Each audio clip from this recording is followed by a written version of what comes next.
Thursday. We're wrapping down and towards the end of the week. Therefore, I'm slightly late, just a little bit. I mean, don't worry. It's all good. I was early the other day by like 20 minutes, bro. So I think I could be a little bit late today, right? Or probably not, because there's way too much to talk about. That's probably one of the reasons why I'm late. I just continue to keep on doing these things. No technical issues today. Apologies for now the concerns over that. There's a lot. I mean, but there's a lot surrounding one particular story that I'd like to get to. Also, a couple of other things, which is why I wanted to skip by just doing all Pam Bondi today. But I have to do some Pam Bondi today because Pam Bondi embarrassed herself. She embarrassed the entire country. There's no embarrassing this administration or the Department of Justice. She's been doing that since she got in. That's the entire point for this administration. These are apparently all of the overqualified, hyper concerned people that he's been putting into place in all these positions of power in the country who do nothing but kiss his ass. Which leads to the way I want to start this whole thing with the Attorney General of the United States. I'm going to repeat who she is. This is the Attorney General of the United States of America, the country that Donald Trump says is now respected in the world. And before they laughed at us, well, and instead of them laughing at us, now it's us laughing at us. This was apparently part of her testimony when it comes to covering for these Epstein files. Have you apologized to President Trump? Have you apologized to President Trump, all of you who participated in those impeachment hearings against Donald Trump? You all should be apologizing. You sit here and you attack the president, and I am not going to have it. I'm not going to put up with it. You know, all they want to do, all the American people need to know this. They are talking about Epstein today. This has been around since the Obama administration. This administration released over 3 million pages of documents, over 3 million. And Donald Trump signed that law to release all of those documents. He is the most transparent president in the nation's history. And none of them asked Merrick Garland over the last 4 years one word about Jeffrey Epstein. How ironic is that? You know why? Because Donald Trump, the Dow right now is over, the Dow is over $50,000. I don't know why you're laughing. You're a great stock trader, as I hear, Raskin. The Dow is over 50,000 right now. The S&P at almost 7,000. And the NASDAQ smashing records. Americans' 401ks and retirement savings are booming. That's what we should be talking about. We should be talking about making Americans safe. We should be talking about, what does a Dow have to do with anything? That's what they just asked. Are you kidding? Mr. Not kidding, but hopefully she was. Well, not in this jokester administration. Obviously, Pam Bondi was speaking to an audience of one for as many times as she kept bringing up how Donald Trump's the greatest ever, best ever.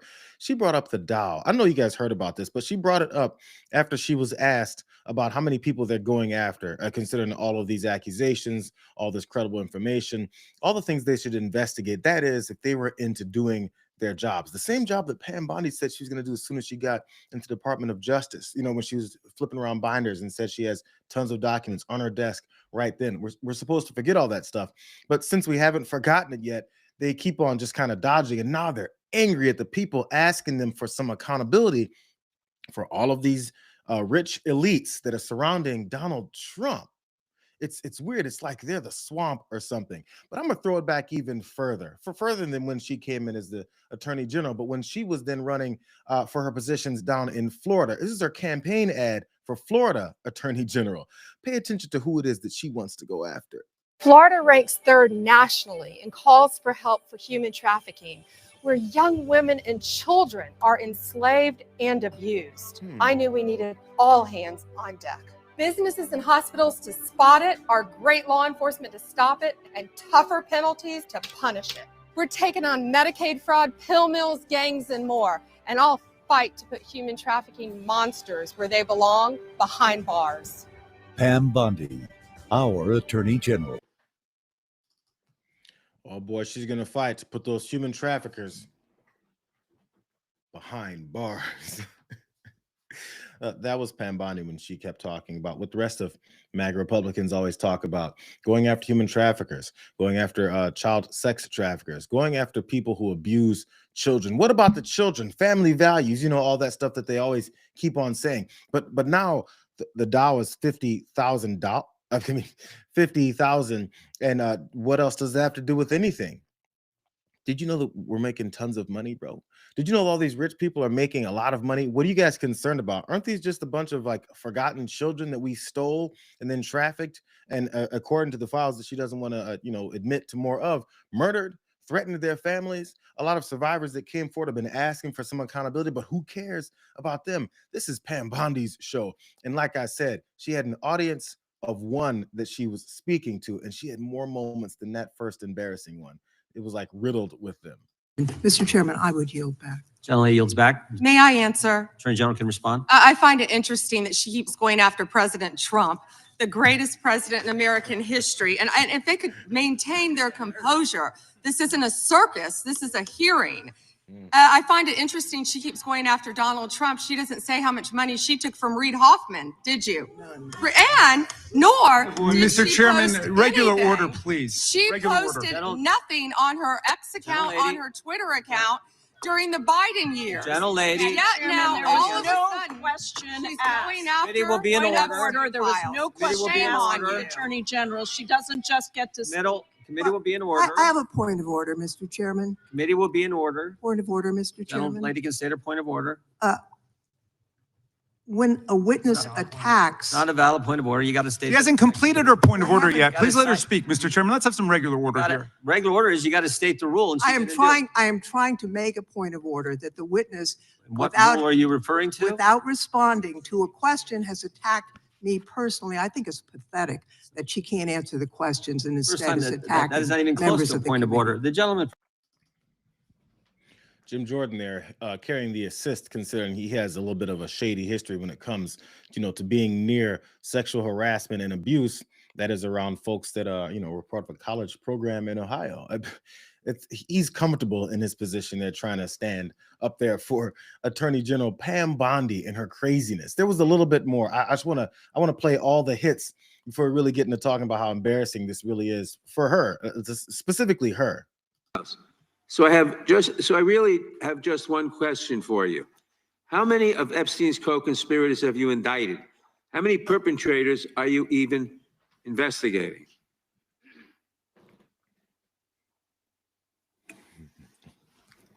First, you showed it. I find it. How many have you indicted? Excuse me. I'm going to answer the question. Answer my question. No, I'm going to answer the question the way I want to answer the question. No, Your you're going to answer the theatrics are question the way I ridiculous. asked it. Chairman How many have you Jordan, I'm not indicted? going to get in the gutter with these people, How many but have you- I'm going to answer the question. How many have you indicted? Again, the time belongs to Reclaiming my time. the time belongs. I think it's very Reclaiming interesting. my time. I think it's very Reclaiming my interesting. time. And you can When reclaim he your talks time. about they Reclaiming my time, indicted, Mr. the Chairman. president said they Close the indicted clock. him Mr. twice. Chairman, please They stop the sure clock did. and stop the he clock and indicted. restore his time. Okay, here we go with these Committee will be in order. theatrics. The time belongs to the gentleman from New York.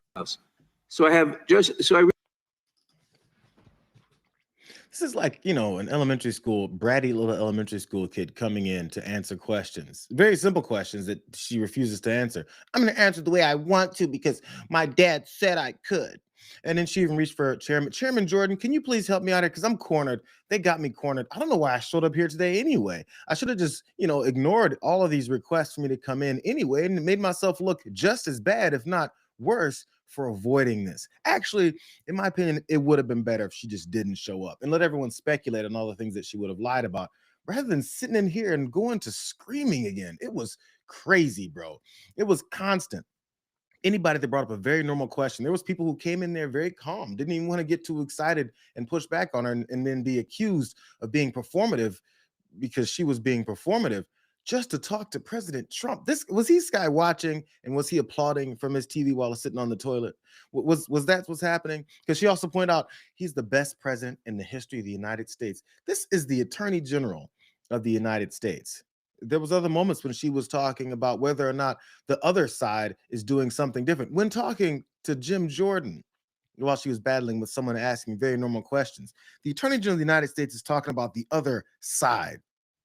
I mean, there's no more talk of unity here. There's no more talk of the United States of America. This is strictly a divided country, strictly based off of this administration dividing us, based off of pedophiles that they continue to protect. It's embarrassing. She was screaming the whole time, but there were multiple moments through all the screams and the yelling and the accusations and the anger. Look at this angry woman run up here yelling at people all the time. I thought it was just angry Black women that they like to implicate for these things. There was a couple moments though when through her embarrassment, there was also some moments of, perjuring herself. Representative Ted Lieu found one of those moments though. He asked her some, very direct, poignant questions, and I feel like she maybe felt it coming, but she couldn't help but to lie anyway. I mean, that's what she was sent there to do. Donald Trump attended various parties with Jeffrey Epstein. I want to know, were there any underage girls at that party or at any party that Trump attended with Jeffrey Epstein?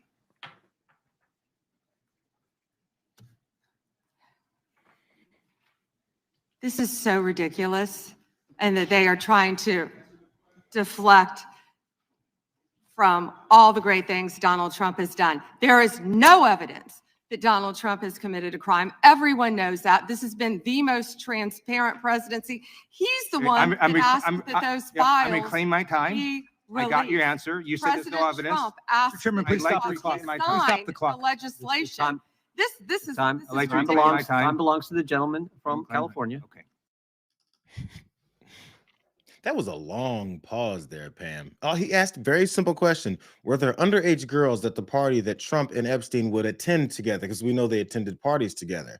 And don't give us the answer that Todd Blanche gave, that it's not against the law to party with Jeffrey Epstein. Let's not forget that he also said that. That's also Trump's former personal attorney, who's now turned into the deputy director there at the Department of Justice. It's just, somehow that makes sense too, and no one's bringing that up on a daily basis. That long silence really stuck out to me. It reminded me of just from last year when she sat in front of senators and was trying to avoid questions about Jeffrey Epstein and the cover-up that they're participating in. And it was another long silence. She was attacking Senator Sheldon Whitehouse, and he simply asked her the question again that she refused to answer. There's some similarities here. You'll see the long wait. Yeah, you're grilling me on President Trump and some photograph with Epstein? Come on. The question is, did the FBI find those photographs that have been discussed publicly by a witness who claimed Jeffrey Epstein showed them to him? You don't know anything about that. Okay.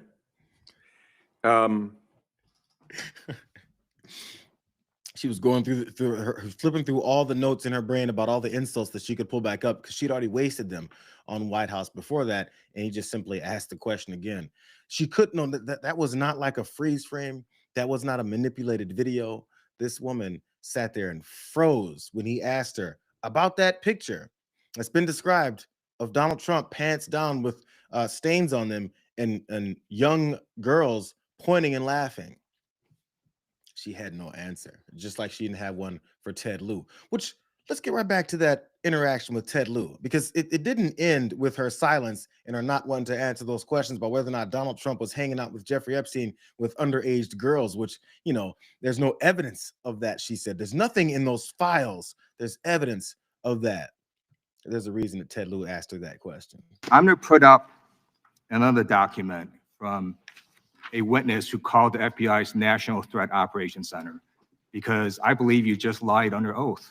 There is ample evidence in the Epstein file. Don't you ever accuse me of a crime. I believe you just lied under oath, and this is all on videotape. You said there's no evidence of crime. I'm showing you, here is a witness statement who called into the FBI's Threat Operations Center. He drove Donald Trump around in a limo. He overheard what Donald Trump said to Jeffrey on his cell phone. He was so angry, he was going to stop a limo and hurt Donald Trump. And he met a girl who said she was raped by Donald Trump and Jeffrey Epstein.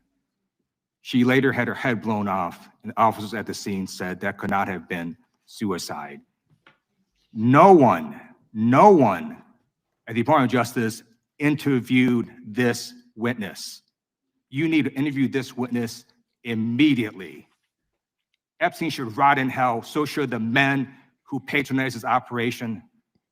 And as we say here today, there are over 1,000 sex trafficking victims, and you have not held a single man accountable. Shame on you. If you had any decency, you would resign right after this hearing concludes. The gentleman has expired.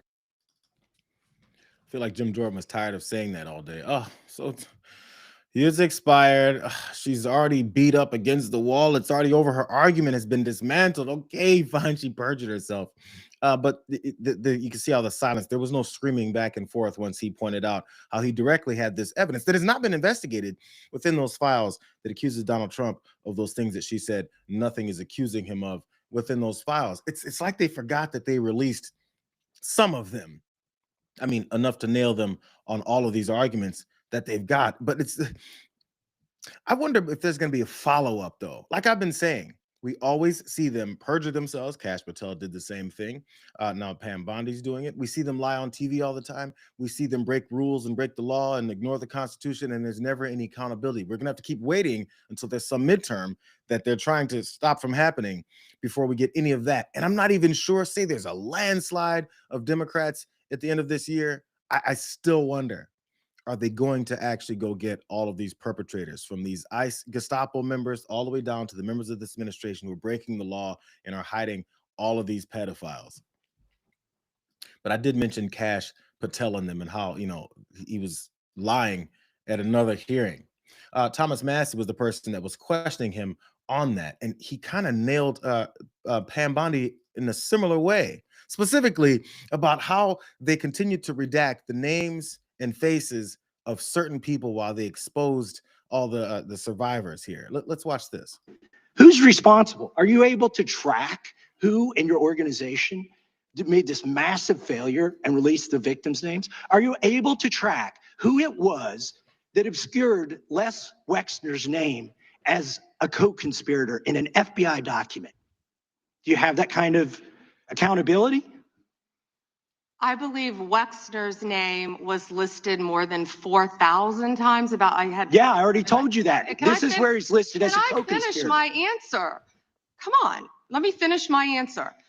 We corrected that within 40 minutes. He was already, you're acting like everybody's trying to cover up Wexner's name. Reclaiming my time. I'm going to answer this question. Reclaiming my time. Mr. Chairman. This is how this works. Can I have my time He back? was. Chairman. The gentlelady can give her answer. The time belongs to the gentleman from. All right, I'm reclaiming my Can I give time. my answer? So Yes. I'm going to put the language of the bill up on the screen. Chairman, because I may I have give another my question. answer on that? Here's It's a political the question. joke, and I need to give my answer Yeah, on that. we'll let the Attorney General respond, and then the gentleman can move to his Chairman, next question. it's my time. Within 40 Chairman. minutes, you asked me a question. You can give Within me- 40 minutes, Wexner's name was added back. Within 40 minutes You of me catching you red-handed. Red-handed, there was one redaction out Where of he's over listed as a 4,700, co-conspirator. Okay. and we invited what? you Show in. the Gentlemen. video. This Show guy the- has Trump Gentlemen. derangement syndrome. He needs Show to the get, you're a failed politician. Gentlemen, You need to time get belongs on you to these watch the video. matters. Mr. Chairman, please. So they're going to continue down this line of talking about how they unredacted Les Wexner's name. That is after people like Ro Khanna and Thomas Massey told them, yo, what are you guys covering up this name for? We did it in 40 minutes. What kind of amateur show is this? Like, look at the lessened level of accountability and any kind of normalcy in adulthood that these guys think we're supposed to accept. We did it in 40 minutes. Why is it the particular one that you decided to redact here was the one that showed him as a co-conspirator? It's weird how that works out so cleanly. Thomas Massey talked about it afterwards too. This is when he included both Kash Patel and her testimonies that, you know, made sure they flew in the face of reality. I provided the evidence today that shows that his statements were false under oath. Kash Patel's statements were false. They are in possession. They were in possession at the time, and they're still in possession of evidence that other men participated in the sex trafficking. Attorney General Bondi didn't seem to directly answer that question. What do you make of what she did say? She didn't answer anything.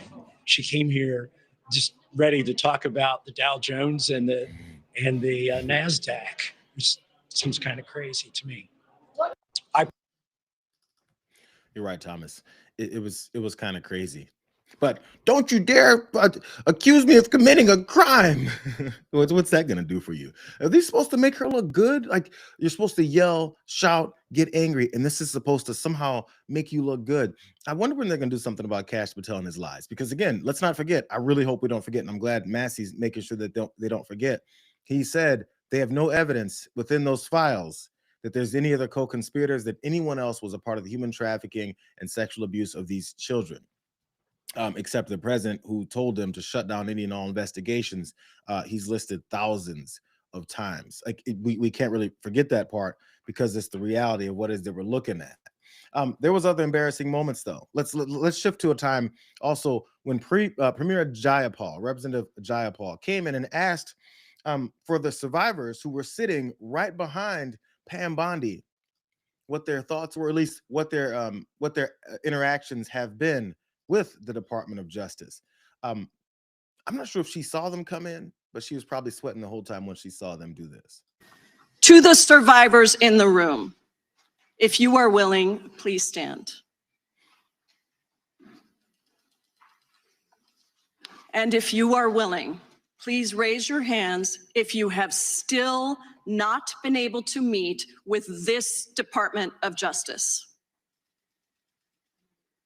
Please know for the record that every single survivor has raised their hand. Attorney General Bondi, you apologized to the survivors in your opening statement for what they went through at the hands of Jeffrey Epstein. Will you turn to them now and apologize for what your Department of Justice has put them through with the absolutely unacceptable release of the Epstein files and their information? Congresswoman, you sat before Merrick Garland sat in this chair twice.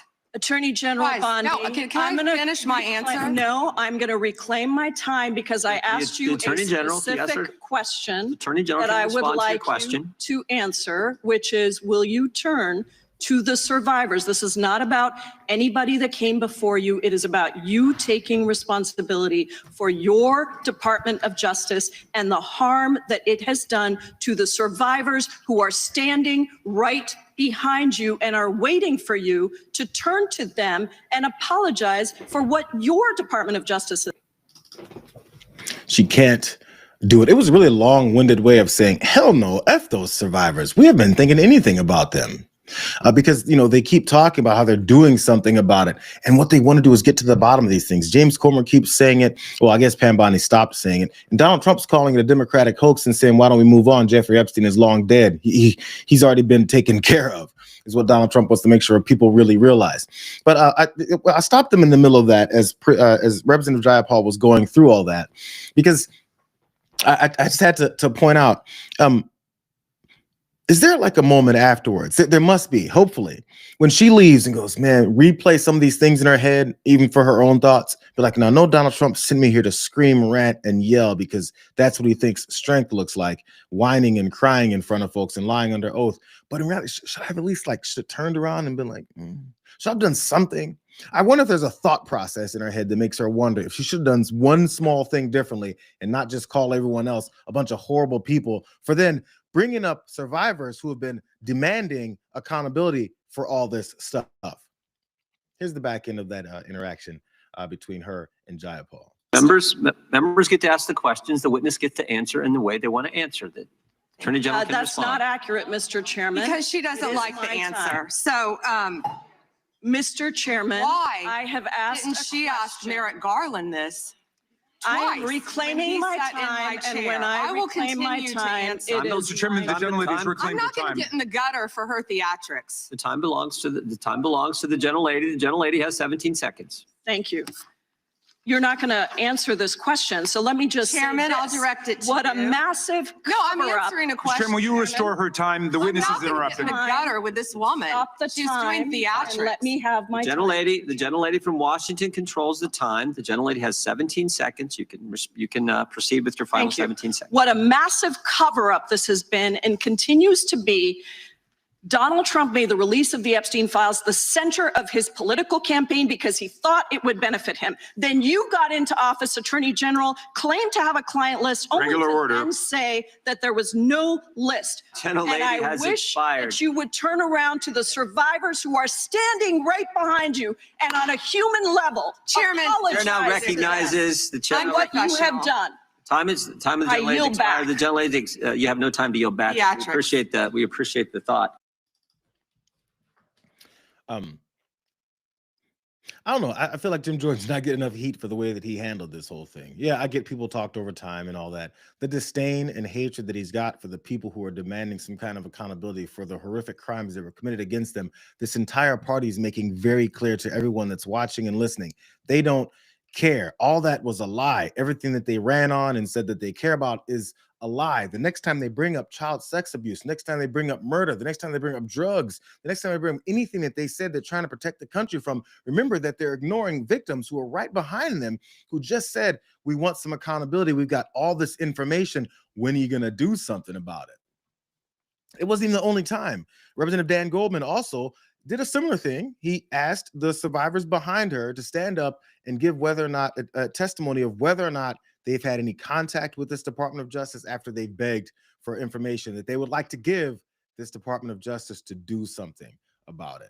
She wanted no part of it. She did the exact same thing. So this picture has been circulating of that moment from a different perspective to really show, just to really point out how bad this looked. We're going to pop this up. No, it doesn't get any bigger.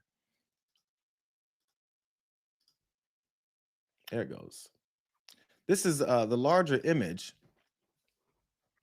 of these survivors standing behind her with their hands up, speaking on how she's ignored them. And the perfect shot of her literally ignoring them, checking her notes for the next attack, her next attack line she's going to have on the next person who ask her a very, very simple question. So since she can't apologize, what do you think her next line could have been about apologies, and who she thinks should receive one? You won't be surprised. Here she is. First, he brought up the president saying they indicted me twice. They sure did. They tried to impeach him twice. And you, Mr. Nadler, were one of the leads on the impeachment. I was on the other side. I lived that with you. During impeachment, you said the president conspired, sought foreign interference in the 2016 election. Robert Mueller found no evidence, none, of foreign interference in 2016. Have you apologized to President Trump? Have you apologized to President Trump, all of you who participated in those impeachment hearings against Donald Trump? You all should be apologizing. You sit here and you attack the president, and I am not going to have it. I'm not going to put up with it. You know, I'm going to say it again. The Attorney General of the United States of America, the #1 law enforcement person, she just said she's not going to stand for anyone dogging out her president. President Donald Trump, the greatest ever, the best president ever in the United States of American history. She's not going to take it. And as a matter of fact, you should apologize to him for catching all those cases where all these folks pointed out all the illegal activity that he took part in. Apologize. Well, that's not really going to work. So again, she probably went home. Donald Trump applauded her for it and said, "Good job, Pan. You really stood up for me." And I just want to play this last little bit because I did point out it always comes back to being about these survivors. So here's one of them and a few others that stood up and talked about how it felt after Pam Bondi first tossed a couple middle fingers at them and said, "F you and your apology that you're demanding for what I've done to you," and also how they felt when she did it. We stood there and we almost felt like embarrassed that we even stood up and she couldn't turn around and apologize to us. And I think right now, the whole room is pretty much laughing at her. She has become a circus act at this point. I think she said that President Trump is the best president that we've ever had. The whole room laughed as well. I think that she's trying to distract us and trying to look at the positive things that could, that her and her department and administration has done. But I think that, it may happen. She may have done all these positive things, but we're here today for different. I feel like these types of interactions and instances have to really go down and be documented. The way that she ignored them, and then the way that their response to it is. Anyone else that finds themselves looking for any kind of justice for anything has to know they're giving very clear signals that they want no part of it. This is a criminal organization. They have disdain for normal law and order. We're noticing this yet. They have disdain for victims, survivors of this whole thing, because Donald Trump is the main vein of it. How is it that Pam Bondi can claim that Thomas Massey has Trump derangement syndrome when he's literally asking her about how they redacted Les Wexner's name? Les Wexner's name somehow, as Pam Bondi admitted to, has everything to do with being connected to Trump. And if you ask about why they stopped and redacted his name, is because he's got Trump derangement syndrome. That's like admitting that what you're about is covering this up to help Donald Trump. I know these are simple elementary things that I have to point out, but sometimes you just have to. Before we move on to more things that are going on, join me. I'm gonna go like this stream really quick. I feel like I'm trying to move a little bit fast because literally I had 5 things planned today. I got one more little bit on Pam Bondi, but I'm gonna save that for a little bit later because I want to shift some gears. Sometimes when we go through, the same character in this administration is doing all the madness that they're up to, sometimes you get a little tired. I'm gonna circle back to more Pam Bondi because they were spying. You guys didn't heard about that. They were spying on members of Congress that are going in and sifting through these files that they said that they're going to give them unredacted access to, which again, they're not doing that. So let's move on to what is that happened just yesterday in the House. Since we're talking about, how Donald Trump has this grip on Pam Bondi and Kash Patel and the rest of them, it appears to be loosening just a little bit on some members of Congress. There was a vote that they had. 19 and the nays are 211. The joint resolution is passed. Without objection, the motion to reconsider is laid on the table.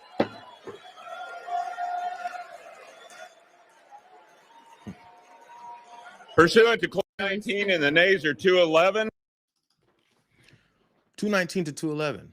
House of Representatives voted to reject Donald Trump's tariffs on Canada and his control that he thinks he's got over all tariffs altogether. We're still waiting on the Supreme Court decision, which Donald Trump's been sweating over for months now. I'm not sure what's taking so long. Maybe they're trying to find a way to ease the pain of them telling everyone that they're going to side with Donald Trump. But still, let me give you guys actually what CBS News pointed out about this here vote and what it means. The House voted today to rebuke President Trump's tariffs on Canada. 6 Republicans joined Democrats, passing a resolution to repeal those tariffs.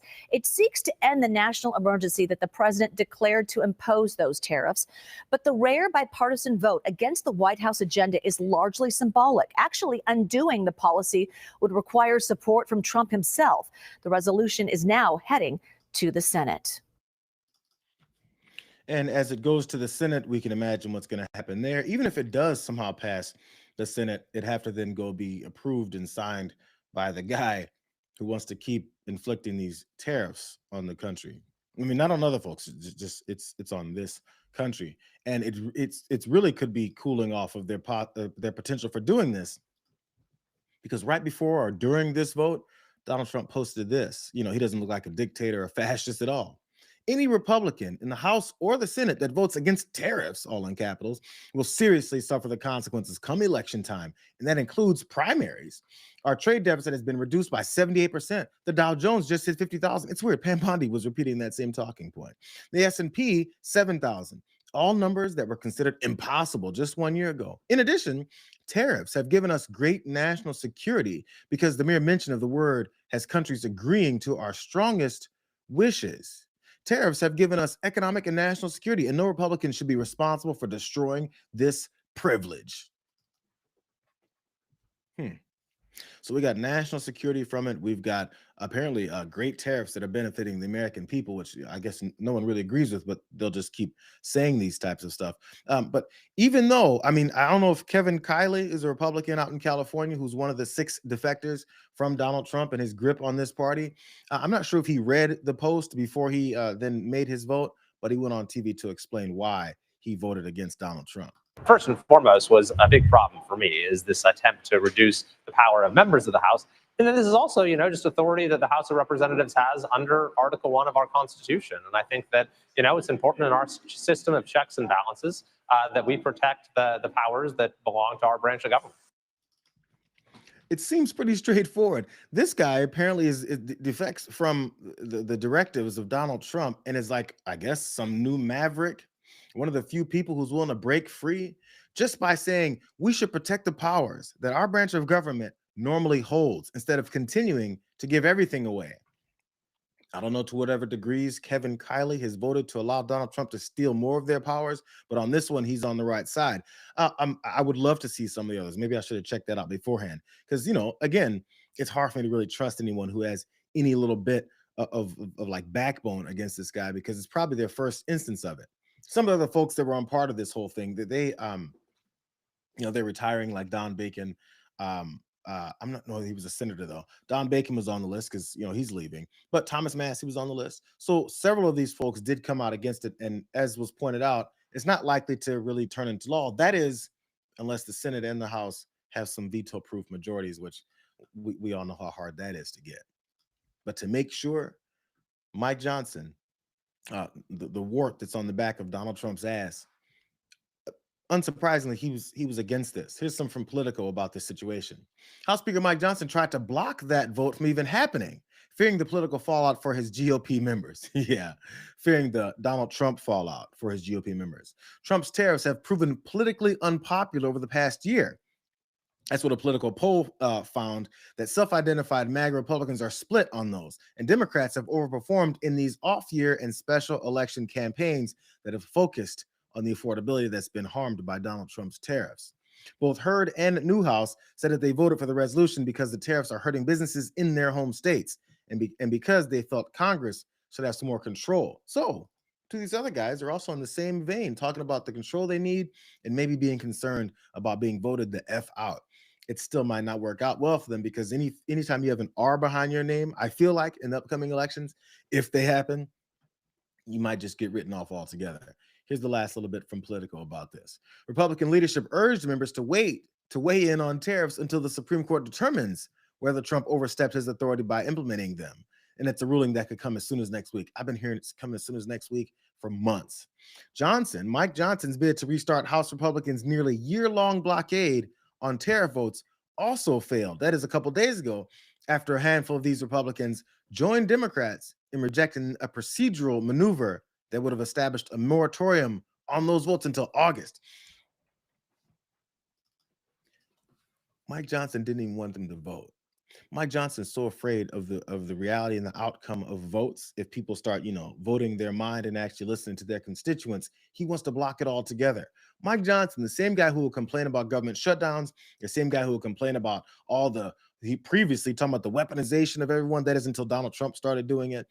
All that he's willing to back up, but what he doesn't want are votes. And then when they forced it, he lost it. So of course they had to ask him how he felt about how much of a loser he is, because Mike Johnson is a loser 2 times. He's a loser in trying to block the vote, and he's a loser after the actual results of the vote came through. Here he is. I don't think it's right for the House to be intervening in the middle of that at this really important time. So I'm disappointed in the vote, but the president has veto power, and there's not a 2/3 majority in both chambers to override the veto, so it's not going to change the policy in the end anyway. But I think this is a fruitless exercise and a pointless one, and I'm disappointed in it. Nobody cares, little guy. Nobody cares. You think it's a fruitless exercise and we should move on. Well, at least they're on record where they stand on this whole thing. And if we see this Supreme Court decision come forward on it, we'll see who has the fuel behind it to claim that they've got the right stance on this. But I feel like the court might realize how bad this will be if they continue to rubber stamp damn near everything that this guy does. I mean, because what'll happen is they'll look and sound a lot more like Howard Lutnick. I talked about Howard Lutnick yesterday because of his interactions with Jeffrey Epstein, and he lied so many times about. This came across my feed, though. He was talking about his knowledge on tariffs. Howard Lutnick's knowledge on tariffs. This is the same guy that Mike Johnson, who we just heard from, says that he's an excellent economic advisor. This guy knows what he's doing. By the way, if you thought I knew the first thing about tariffs before I worked for him, that would be false. I thought when I learned this sophomore in college was, I don't know, sounded fine to me. By the Howard Lucknick's level of expertise on whether or not the tariffs are harmful or good for the American people, despite reality and economic experts, is his level of understanding from being a sophomore in college, which was, I don't know, I guess so. That was his level of intelligence then, and I'm willing to suggest it's fallen off even more since then. Just saying, this is the guy who's been advocating hardcore for everything Donald Trump is pushing on tariffs, who came in saying, I didn't know anything about this stuff until Donald Trump, the guy who doesn't know anything about anything, told me to follow behind him like a puppy. This is one of those moments. This is from a few months ago. He's selling tariffs. The guy who didn't know anything about it and these $2,000 checks. The president is also working on this potential proposal to send out checks of $2,000, dividend checks. And, there's an analyst I spoke with over the weekend who believes that it's unlikely unless we see a second reconciliation package passed in 2026. What's your expectation, Secretary, in terms of a second reconciliation bill or a standalone $2,000 check program to go out? Look, the tariffs are an American policy. The president wants the American people to understand how great tariffs are for them. And so one of the ways to prove to the American people how great tariffs are is to have them share in a part of 1 year's income from these tariffs. And that's $2,000 a head, as he said, for people who need the money. He's going to constrain it to people who need the money. And that's exciting. So the president's got that on his desk. I know that's something he wants to achieve, and his legislative team will figure out the best way to do it. But what he's trying to do is make sure people in America understand that tariffs are their policy. It's to make America stronger. Howard Lucknick, who knows nothing about tariffs, self-admitted, says he wants the American people to understand. Donald Trump wants the American people to understand how great tariffs are for them by giving them $2,000 checks, which he's not giving Americans $2,000 checks. When asked about it, in case you guys forgot that part, he said, "I said that? What are you talking about? Really? No way, bro. That was a crazy person talking to me about that." It wasn't the only time, though. Look, here's more of this same crazy person. Another flashback. Howard Lucknick. Once tariffs were destructive, I want to keep replaying the old hits, the history that we've seen and gone through on this. That's why I suffer through all this all the time. He was asked because they were gonna maybe pull back on some of these tariffs. That's why they call him Taco Donnie, because he keeps on pulling back on these tariffs that he said are held in concrete, written down on paper for him. This is what Howard Lucknick said about that. Will he ever pull back? So the European Union and China, they have already vowed to retaliate. At what point would the administration consider pulling back on tariffs, especially on those 10% across the board tariffs? Where is the room for negotiation? I don't think there's any chance that President Trump's going to back off his tariffs. This is the reordering of global trade, right? That's what's going to happen. But the world should stop exploiting the United States of America. Let our farmers sell their products. Let our ranchers sell their products. They won't take lobster in Europe or the UK. I mean, why won't they take American lobster? Now they do. They didn't for a while, but now they do. But they don't, because okay. Downing Street said they're going to start with, they changed their trade policy. They're going to. Yeah. Sure. Main point here. He says Trump is not going to back off those tariffs. The same tariffs, I'm going to tell you again, that Howard Lucknick said he knows nothing about except for his level of sophomore year knowledge from college. Don't forget, Donald Trump is not going to back off of those tariffs. He said that months ago, and then probably like a month later, he said this. So now you pull them, prices are going to come down. Is this a significant change in trade policy?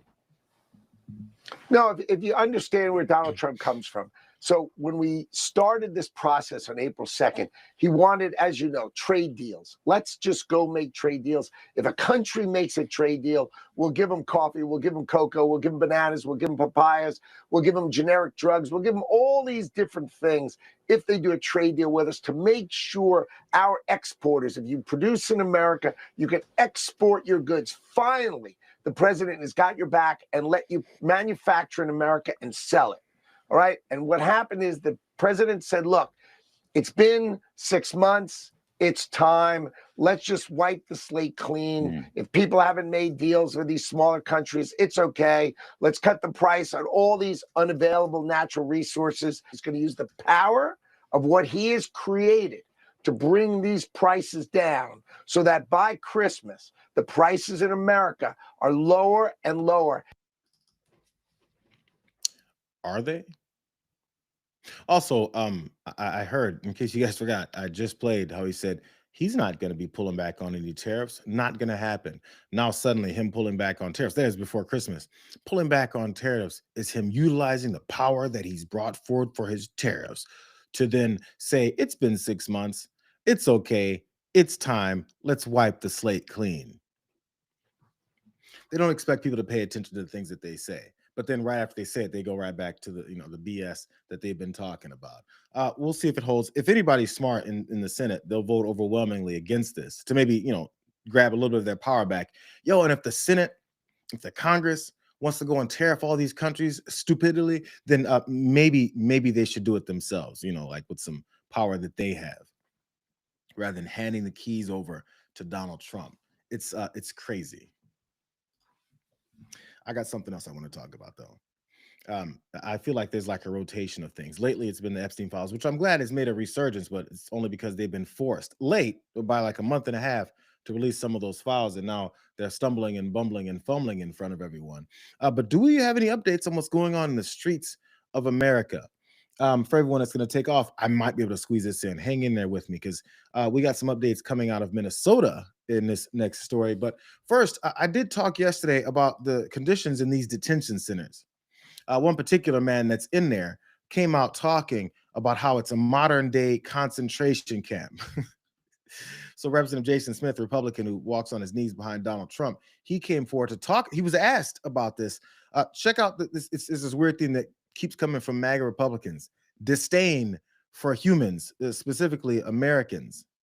Okay, what about the way people are being treated in the detention centers? There are stories about 70 people being crowded into cells, people not getting outside at all, and just horrific conditions. Is that an issue that needs to be looked at?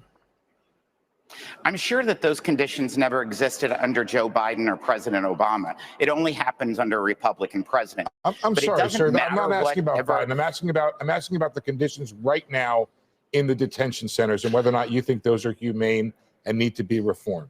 The conditions right now in the detention center are better than they were under Obama or Biden. How do you know when Congress is not allowed to go visit them? Congress has oversight, and we know the standards and what's going on. So for a Democrat to say that they don't know what's going on or the standards, are simply not telling the truth. I'll just say I think it's a national embarrassment what's happening. Thank you, Congressman. Congressman, if I What's a could just national jump- embarrassment go ahead. is that Democrats do not believe in forcing the rule of law. That is a national embarrassment. If they don't like the immigration laws, change them. They never changed the immigration laws when they controlled the White House, the House, and the Senate. They're just offered a bill, opposing Congressman. the policies Look, of I'm President Trump. not here to because defend he's Democrats. enforcing the I'm laws. just simply pointing to stories that have been written that show really deplorable conditions of people who are in this country now. And we can agree on the need for border enforcement. It's just that this is, I think, is an issue that hits home for a lot of people and is something that needs to be addressed. That's just my opinion. Thank you. I think that the American people is very excited that we have the lowest crime rate since the early 1900s because of the leadership and the enforcement of true laws in this country that was not happening under the prior administration.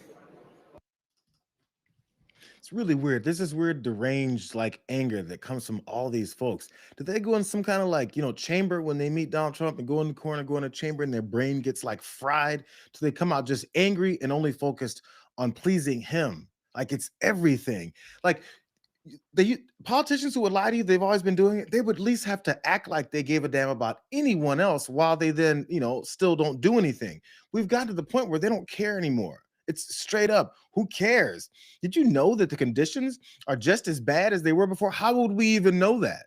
And then, of course, lying about how we don't know that because they've been rejecting oversight for these detention centers. They've been rejecting lawmakers since they started this whole thing. They've been rejecting how they've been building these things. They've been rejecting how the money is going around. They've been rejecting these investigations into Tom Homan and how he took $50,000 in cash and they shut down that investigation. They don't care. So videos like this used to be convincing. It used to be something that would actually apply to these folks. They have to pay attention. And when someone asks people like Jason Smith again or Donald Trump, why is it that you hate American veterans like this guy?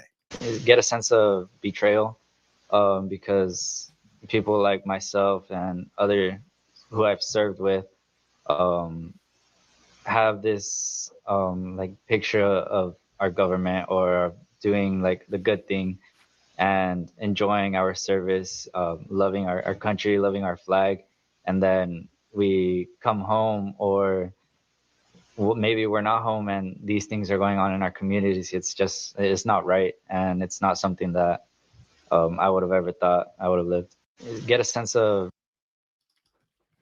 It's the same crowd that talks about support the veterans, support the troops.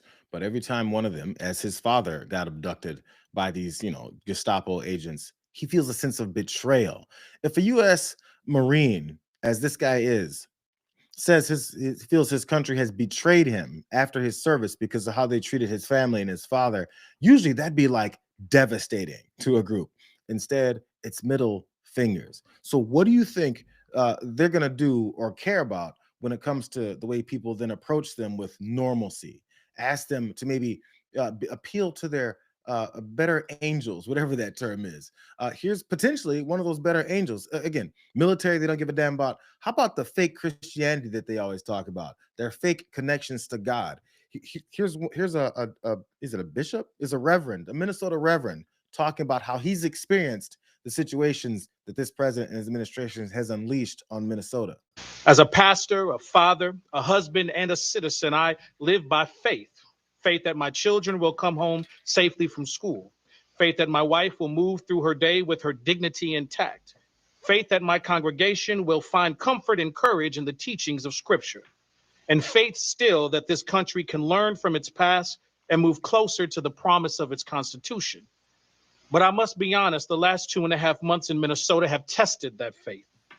Scripture tells us to love God above all and to love our neighbor as ourselves, yet what we are witnessing under ICE occupation bears no resemblance to those values.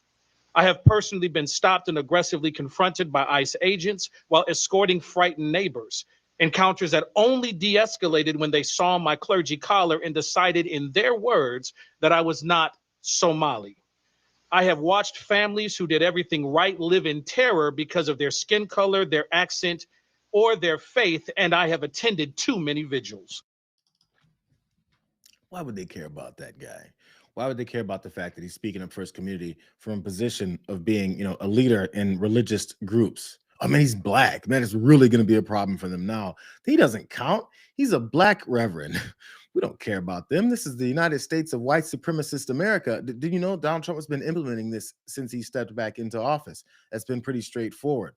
So we'll see. We'll see, because here's maybe that glimpse of what some people, I'm not one of those people, would claim is good news happening up in Minnesota.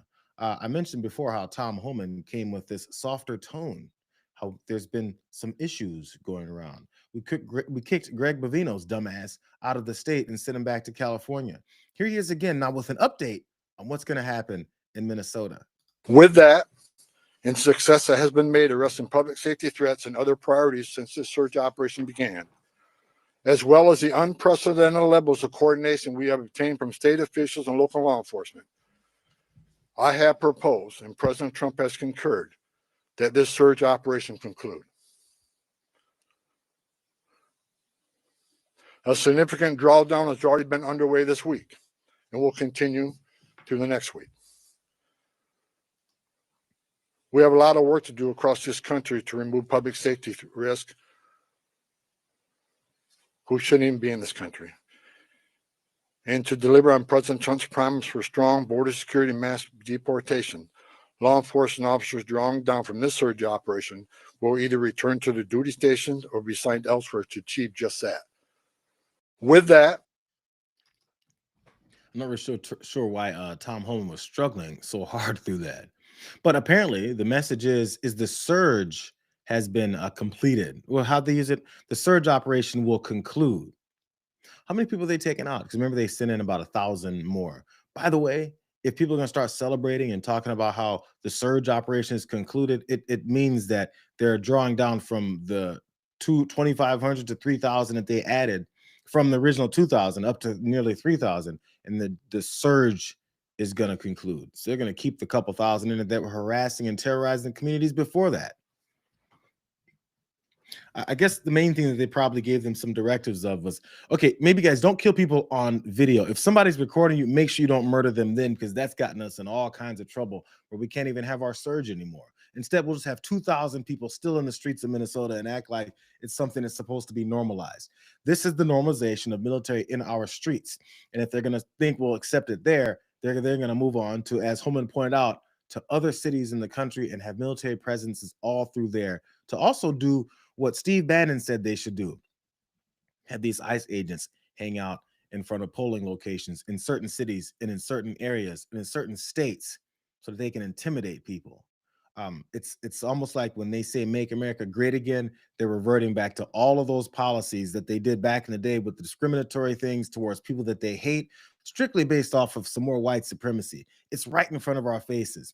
So I did this right after I saw Tom Homan give that announcement. It's like, will Tim Walz come forward and say, yo, how about you get all of them out of here? Let's watch together. We are cautiously optimistic, as we've said, and that this surge of untrained, aggressive federal agents are going to leave Minnesota. And I guess they'll go wherever they're going to go. But the fact of the matter is, they left us with deep damage, generational trauma. They left with economic ruin in some cases. They left us with many unanswered questions. Where are our children? Where and what is the process of the investigation into those that were responsible for the deaths of Renee and Alex? So while the federal government may move on to whatever next thing they want to do, the state of Minnesota and our administration is unwaveringly focused on the recovery of what they did. And there will be many steps in this process, many answers that we still need to get and will pursue. But as we started earlier this week, one of the first things we can do, and what we're focusing on today, is what can we start doing on the economic recovery, the damage that has been done to our economy, specifically to small business owners, and even more specifically to immigrant small business owners, which for every other administration and for most of our history is the epitome of the American dream. I've been on Tim Walz's neck for a minute. I'm trying to reserve some kind of positive vibes for this guy and the things that he says. These are all things they need. Yes, the recovery of the city after they've come in and destroyed it and the surge drawback.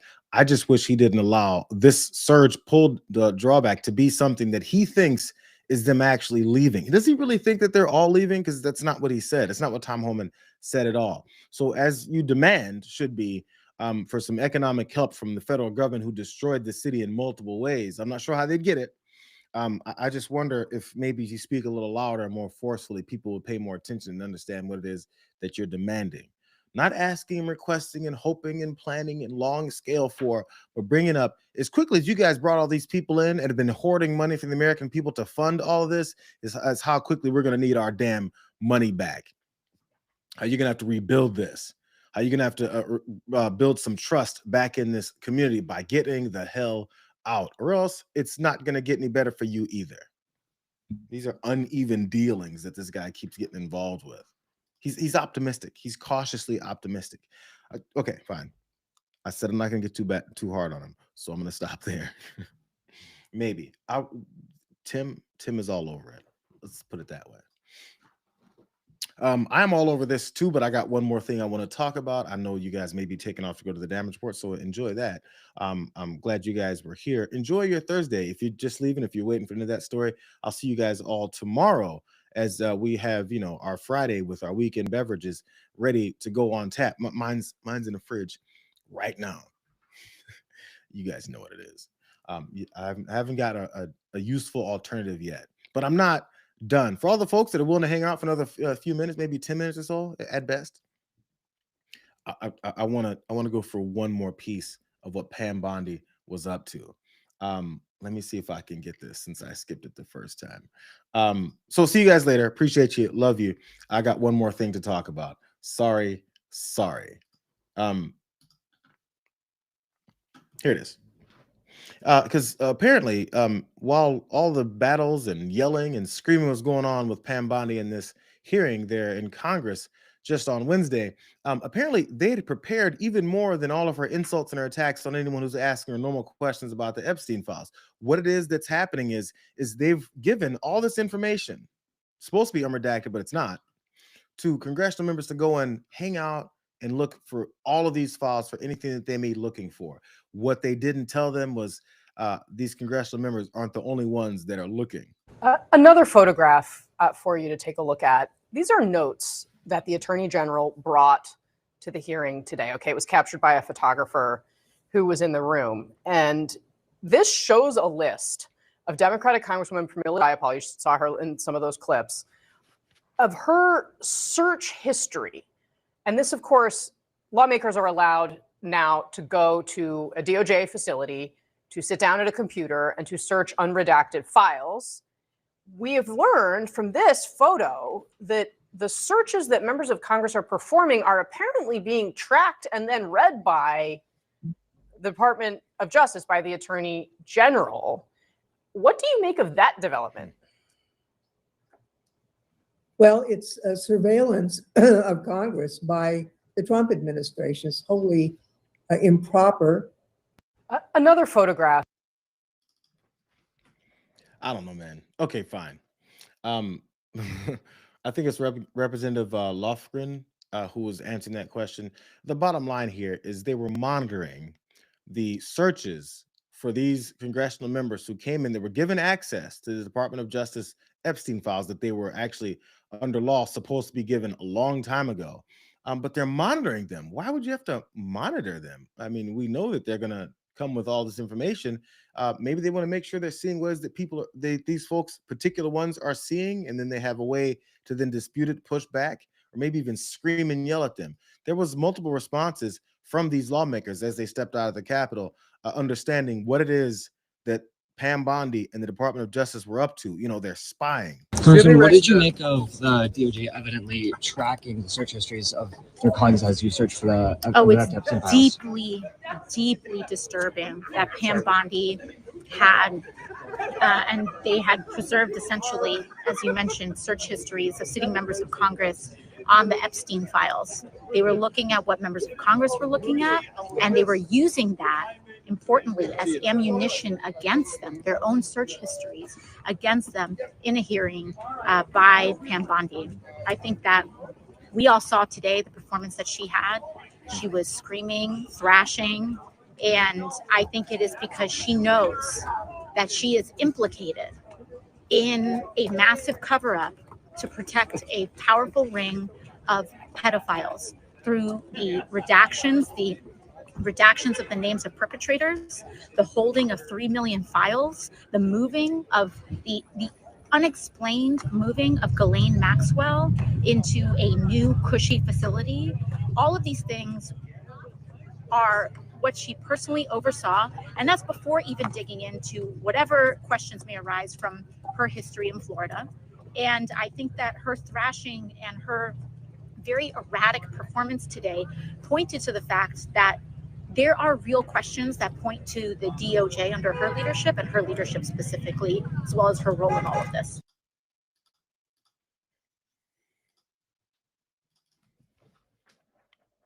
Monitoring folks. I'm glad AOC. I played that whole thing of AOC talking about first off the monitoring of folks and how that is, but then also her performance based off of this. There has to be something that has to be done. I'm not sure if today there's calls for more resignations. I know there's always a few people who say so, and then I'm not sure the process for that. So I know I'm in the dark over here. So I'm over here barking about something that I don't know the full length of how it gets there. But there's been a lot of people asking and requesting. And then the response from this White House is, who cares? I don't give a damn. Pam Bondi works for me. Let's see. Jamie Raskin had some response to this betrayal of trust and monitoring as well. DOJ monitoring the Wait. What did you make of Okay. Black Composer, it is a violation of the separation of powers for them to essentially be monitoring our computer searches on the Epstein file. So I think it's outrageous that they would do that, and it's Orwellian, and we're going to have some more to say about it soon. Do you know if Congressman Jayar was the only person? We have reason to believe that it was happening to everybody who went over there, that they were monitoring everybody's computer searches. What gives you reason to believe that? We'll be having more to say about this later. I'm ready for the more that's coming. These promises all the time. More is coming from this. This should be a bigger deal than I think. What is it they're saying? I know they're actually outraged, so I'm not saying they're coming and slow walking it too much there. But just like we're gonna do this. I mean, maybe he doesn't know what they can do about it yet. Maybe this is just an attempt to wait and see what he can do, and he doesn't know. But I feel like there should be something in place since they kind of had this like bait to have them come in, check out these files, and then monitor them for it. There has to be a mechanism in place where they can do something about this. It crossed over party lines. They didn't just come after Democrats because they want to know what Republicans are potentially going to flip on them over. Oddly, Representative Nancy Mace, she had thoughts on it. Okay. What do you make of the DOJ monitoring the search history as you guys go through the files? It's creepy, and I'm. She thinks it's creepy. Look, there has to be more. There has to be more. Okay. I saw that people were talking about how she just called it creepy, and I figured that there has to be something else she has to say besides just that, considering, she always has a lot to say. She has a little bit more to say. I think this part was more interesting. And I'm assuming, so I'm pretty tech savvy.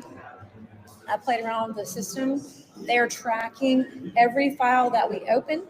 And when we open it, they're tracking everything. And you can see the way that they're tracking you when you're logged in, if you know where to look, like I do. Really? Mm-hmm. Yep. How do you find that? I don't want to say because then I want them to hide it. Right. But I can see how they're tracking us. Wow. So they give each of us a login with their name attached to it. And every single file that we open, regardless of if we even read it, every single file that we open, that file is tagged with our name. Mm-hmm.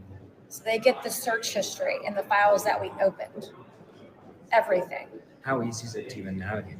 What's the physical It's like a Microsoft product. It looks like Microsoft from '95. Like a computer lab. Yeah, it's actually kind of hard to navigate. So Microsoft from '95 was kind of clunky to navigate. This system is clunky. Windows 95. And Windows 90, it's Windows 95, and it's clunky.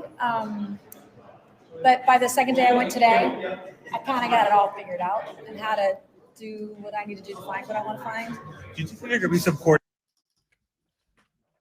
Nancy Mace compared their system to Windows 95, Microsoft 95. It's clunky, it's old. So how easy do you think it is maybe to hack into, break this whole thing down if you have any level of more modern technology? Again, I'm going off of Nancy Mace's description of their system, and I'm picturing this weird room with old, huge computers where they have to go through and every click on the keyboard has those fat keys and you have to type through and search everything up because that's the only thing that they know.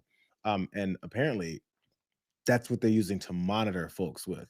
I wish she would share, her roundabout way of avoiding it with other folks. They don't have to be monitored so much. But I want to wrap with this because this stuck out to me. This was kind of funny, actually. Expected, but also funny.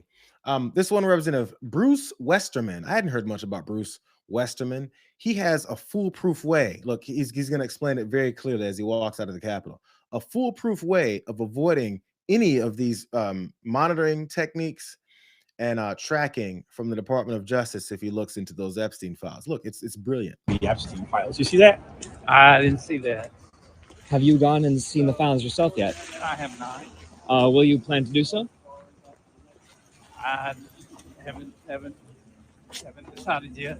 You're not sure if you want to see the unredacted Epstein files? I might do that. I got a lot of stuff going on right now. You have a lot of stuff going on. Okay.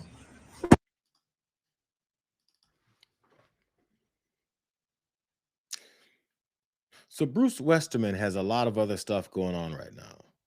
I feel like Bruce Westerman might know what it is he's looking to avoid. He's not going to touch him. I mean, that's my assumption after he said, maybe, not really interested all that much into this. Who cares, really? It's just, all the stuff that this party's been running on and talking about and pushing conspiracy theories that are directed only at certain political opponents that they've got to be in this huge child sex trafficking ring. Deep state, swamp creatures, all of it. But Westerman wants nothing to do with it because he's got a lot of other stuff going on. He jumped in the car before someone could ask him, what other stuff do you have going on?